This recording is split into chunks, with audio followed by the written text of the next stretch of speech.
The heavy rain pounded against the glass windows of the luxurious mansion, but it couldn't drown out the muffled cries echoing from inside. Somewhere in the darkness, a woman's breath hitched, a silent prayer, a desperate wish. She had been here before, trapped, helpless. But this time had to be different. Juliet clutched the bruises on her arms as she stared at the man standing before her. His once charming smile had twisted into something sinister, something possessive. "You think you can leave me?" His voice was a whisper, but it carried the weight of a promise. She had spent years chasing a dream, marrying into wealth, escaping the poverty that haunted her past. But the price of her ambition had turned into a nightmare. Now, as she stood at the edge of her own destruction, she had one choice left. Run or die trying. This isn't just a love story. It's a battle for survival, a tale of obsession, betrayal, and a woman's desperate fight for freedom. What would you do if the man you once desired became the monster you feared the most? Victor, the son of a wealthy woman, was immediately captivated by a young woman's beauty when he and his mother visited a luxurious boutique to buy a dress. However, his mother became furious upon realizing that the young woman was Juliet, a well-known TV presenter. She quickly pulled her son aside and sternly warned him to stay away from Juliet, fearing that she might deceive him. But Victor was not one to be easily swayed. He was determined to have whatever he desired. Little did Victor know, Juliet was an extremely ambitious woman who came from a life of poverty. She could barely afford food, yet she spent her last money on expensive clothes and shoes, hoping to fit into the world of the wealthy. She even paid a large sum to register at an upscale gym in Victoria Island, a place frequented by rich men. Her ultimate dream was to marry into a wealthy family. One day, Juliet arrived at the gym only to find that the membership fee had been increased. Though she was unsure how she would manage, she forced a smile, stayed calm, and used all the money in her account to pay. Unable to afford even the bus fare home, she was willing to walk if it meant securing her future as the wife of a rich man. She rejected any suitor who was not financially well off, determined to change her life. Victor later saw Juliet on television and immediately recalled seeing her at the gym. His fascination with her grew, but his mother warned him again, telling him that Juliet was only interested in marrying a wealthy man. Ignoring his mother's concerns, Victor traced Juliet to the boutique where she usually shopped. He noticed she couldn't afford the expensive dress she wanted, so he discreetly instructed the salesperson that Juliet could take any dress she liked, and he would cover the costs. Watching her leave, Victor made up his mind to pursue her, to get closer to her. He abandoned his luxury car and walked alongside Juliet, pretending to be an ordinary man. But Juliet, mistaking him for a poor man, rejected him outright. Rather than being discouraged, Victor was even more intrigued. He observed her carefully, her fair skin, long legs, stunning beauty, and most importantly, her strong personality. He found it puzzling that she carried expensive clothes, yet took the bus home. Determined to understand her better, he even rode the bus for the first time just to watch her. But Juliet never noticed him. Her mind was always elsewhere.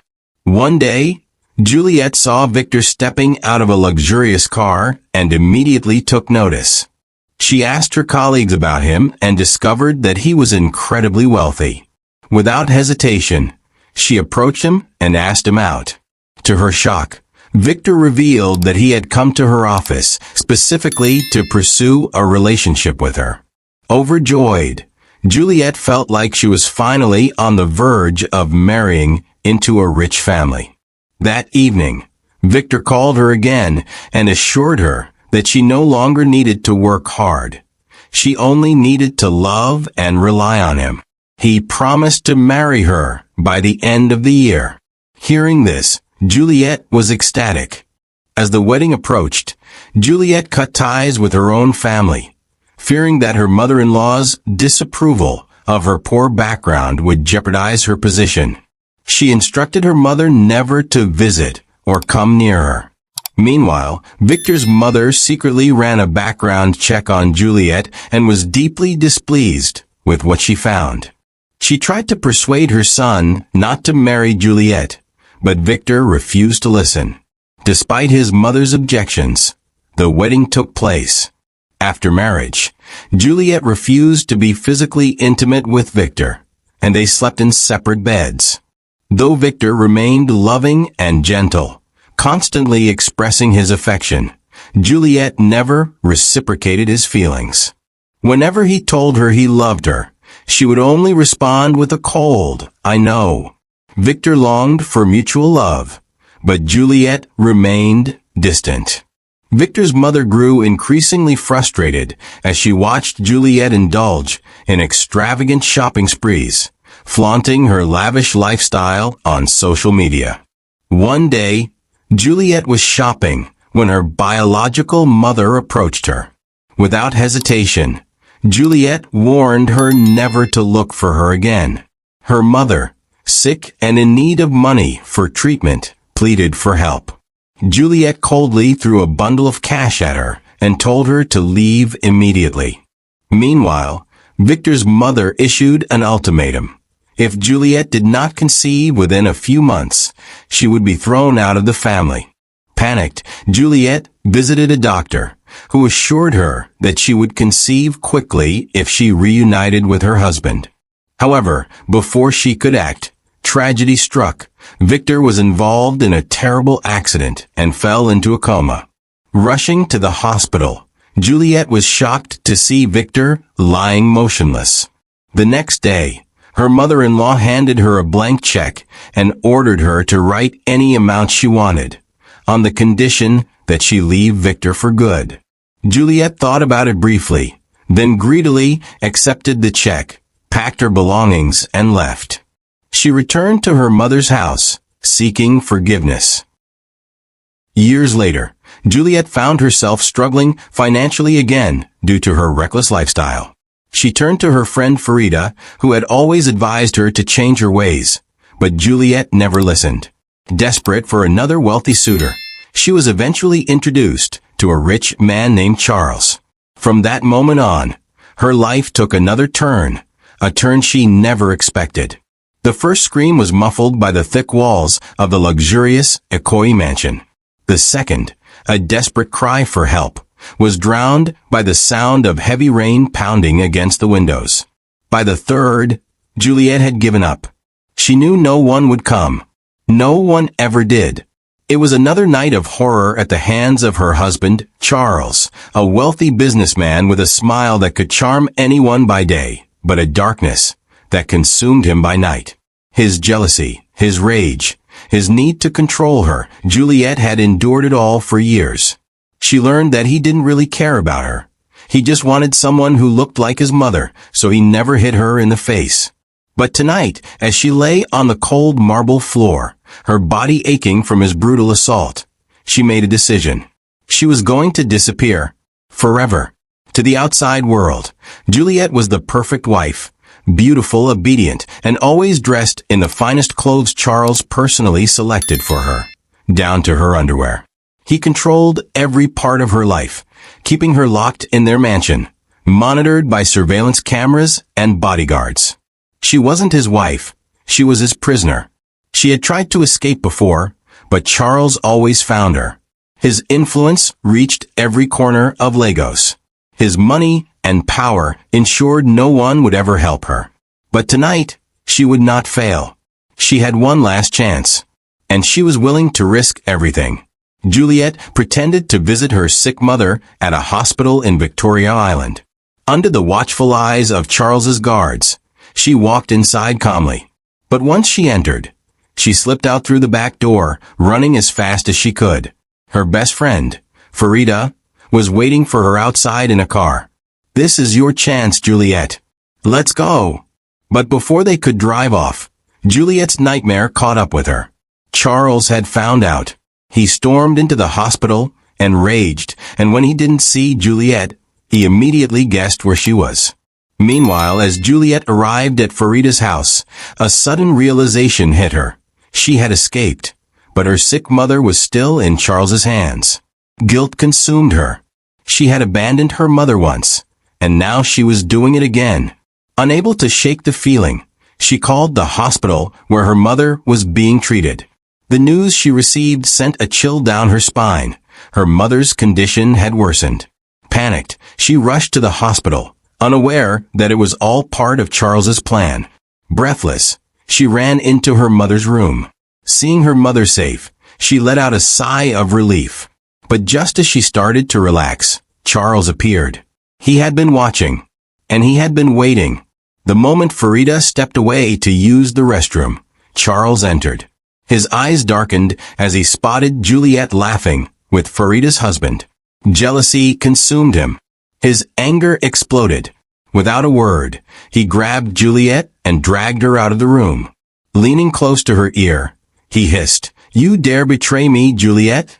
You think you can run?" On the way home, his anger turned into violence.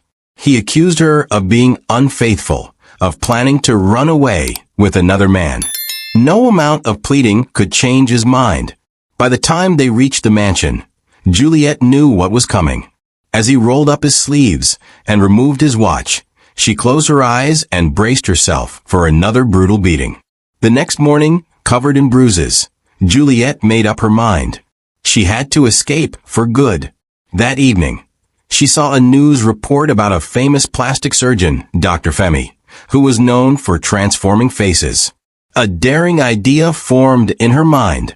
If Charles always found her, then she would become someone else. That night, while Charles was asleep, Juliet stole a bundle of cash and slipped out into the rainy streets of Lagos. She waited outside Dr. Femi's clinic until he finished work, then followed him home. When he finally noticed her and asked what she wanted, she unbuttoned her blouse, revealing the dark bruises on her skin. "Please, doctor," she begged, "I need a new face. I need to disappear." Dr. Femi hesitated. "This is dangerous. You need to go to the police." Juliet shook her head. "You don't understand. I have tried everything. Charles is too powerful. He will find me unless I become someone else." Something in her eyes convinced him. He agreed to help. But neither of them knew that their lives were about to be tangled in a web of obsession, deception, and deadly secrets. The surgery was long and painful. When the bandages finally came off, Dr. Femi staggered back in shock. Juliet was no longer Juliet. She looked exactly like his late wife. The resemblance was terrifying. It was as if fate had played a cruel trick on him. Dr. Femi had mentally prepared himself for the surgery, but when he saw her face again, he was reminded of his late wife. The memories of her flooded his mind, and the pain of losing her came rushing back. Juliet, on the other hand, was also ready. She took a deep breath and slowly opened her eyes. When she saw the unfamiliar face in the mirror, she was deeply moved. All the years of torture she had endured under Charles came rushing back, but now she finally had a new face, one that could help her escape her cruel husband. After she recovered, she couldn't stop thanking Dr. Femi over and over again. Dr. Femi continued to care for her, offering a kindness Juliet hadn't known in years. As she reflected on the painful days of torture she had endured, she realized something important. A husband should make a woman's life better, not worse. Charles had shown her nothing but cruelty, while Dr. Femi's compassion had opened her eyes to what true care felt like. As Juliet walked down the street, she stopped in front of every mirror to look at her face. Though she didn't know whose face it was, she felt a sense of freedom. She had decided she was going to live a happy life from now on. For Juliet, this was a new beginning. She had finally escaped Charles. Or so she thought. Meanwhile, Charles refused to believe Juliet was dead. He sent his men to search every corner of Lagos. One night, while visiting an art gallery in Lekki, he saw a woman who seemed eerily familiar. She had the same posture, the same way of tilting her head when she looked at paintings. But her face was different. Could it be her? His obsession reignited, and he swore to uncover the truth. He would find her, and this time, she would never escape. As weeks passed, Juliet started a new life, working at the art gallery under her new identity. She tried to push away the past, but the nightmares of Charles's abuse still haunted her. She also remembered Victor and the love he had for her. She wondered if he was still alive. Meanwhile, Dr. Femi was always there for Juliet, caring for her in ways she hadn't experienced in a long time. She felt safe with him. Juliet eventually realized that her new face resembled Dr. Femi's late wife. But she didn't want him to think she was his wife. Besides, love wasn't something she felt she could have, especially since she had lost the man she truly loved, Victor. And to make things worse, Charles was getting closer. When Charles finally discovered the truth, he lost his mind. One rainy night, he stormed into Dr. Femi's house and dragged Juliet away. "You thought you could run? You thought you could fool me," he hissed. He locked her up again, but this time, Juliet was different. She wasn't afraid anymore. She fought back. And when the police finally raided the mansion, thanks to evidence Dr. Femi had gathered, and Charles was arrested. But even in handcuffs, his eyes never left Juliet. "You will always be mine," he whispered. But for the first time in her life, she knew she was free. Months later, she no longer flinched at the sound of footsteps behind her. She smiled. For the first time, she had no fear, no pain, no chains, and she would never look back. Always know that your true worth isn't measured by wealth or status, but by the strength to choose happiness and freedom over fear. If you were in Juliet's shoes, what would you have done? Comment below.